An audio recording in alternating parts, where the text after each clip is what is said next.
Welcome to the 5th tutorial on beginning HTML. Today we are going to look at adding links to your web page. Now what would your web page be without links? Well, it wouldn't be much. Navigation is a key consideration into designing your website, and so we will begin with adding links to your web page. Now there are two ways to add links. First is to link to an outside web page, and second is to link to a section within your web page. In this video, we are going to cover linking to an outside URL. Now links are added with the anchor element, and within the anchor element is an attribute called href. And that tells the anchor element where the destination is for the link.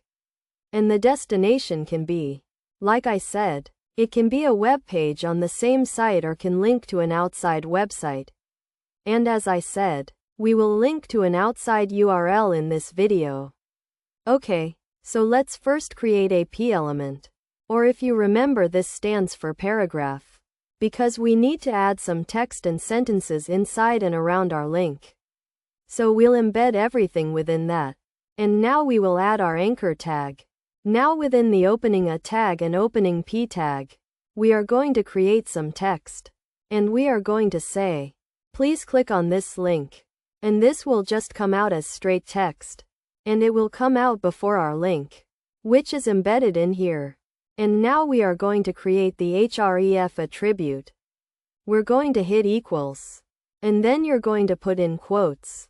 And here is where we are going to put in our outside URL that we want to link to in our web page. And in this case, I am just going to link to my YouTube channel page.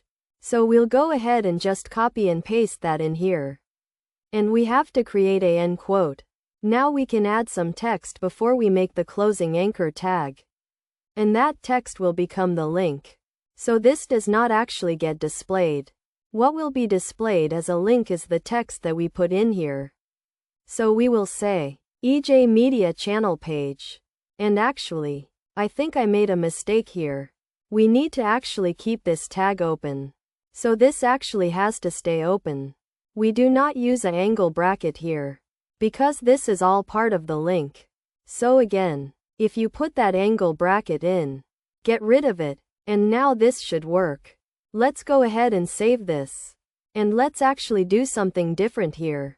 Let's actually open this up within Google Chrome. And you can see we've got our link now.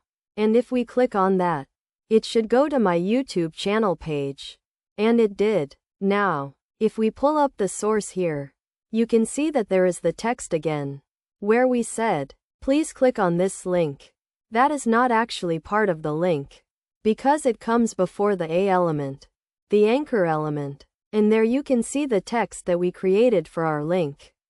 And that is part of the link, because we put that between the closing angle bracket and the closing anchor tag. So that becomes part of the link. And obviously, that's a little bit easier to read than the actual URL.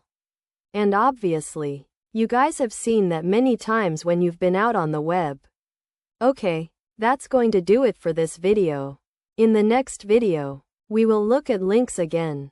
And we will look at linking within an existing web page.